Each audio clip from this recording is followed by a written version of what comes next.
উদ্দেশ্য থাকতে হবে আল্লাহ তার রাসূলের সন্তুষ্টি। উদ্দেশ্য কার থাকতে হবে? আল্লাহ তার রাসূলের সন্তুষ্টি। দুনিয়াবি কিছু পাওয়ার উদ্দেশ্য থাকা যাবে না। এখন তো সমাজের মধ্যে উল্টাটা, যার থেকে একটা ভান্ডেল পাবো তার দিকে রায়টা দেব, আল্লাহর কাছে সেটা জবাব দিতে করতে হবে। এই অর্থ তোমার কবরে তোমার সাথে যাবে না। এই অর্থ কাল কিয়ামতের ময়দানে কবর থেকে সুপারিশ করে, কবরের মধ্যে তোমাকে সুপারিশ করবে না, হাসরের মধ্যে তোমাকে সুপারিশ করবে না, ফুলসিরাত পার হওয়ার জন্য তোমাকে কখনো সহযোগিতা করবে না। অর্থেই সকল কি? অনর্থের মূল।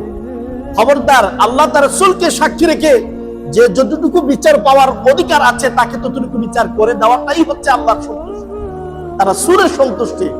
তখন আল্লাহ তোমার ইজ্জতকে বাড়িয়ে দিবে। কি দিবে? বাড়িয়ে দিবে, ইজ্জতকে বাড়িয়ে দিবে, সম্মানকে বাড়িয়ে দিবে। এই জন্য বলা হয়েছে আল্লাহ তার রাসূলের সন্তুষ্টি থাকতে হবে।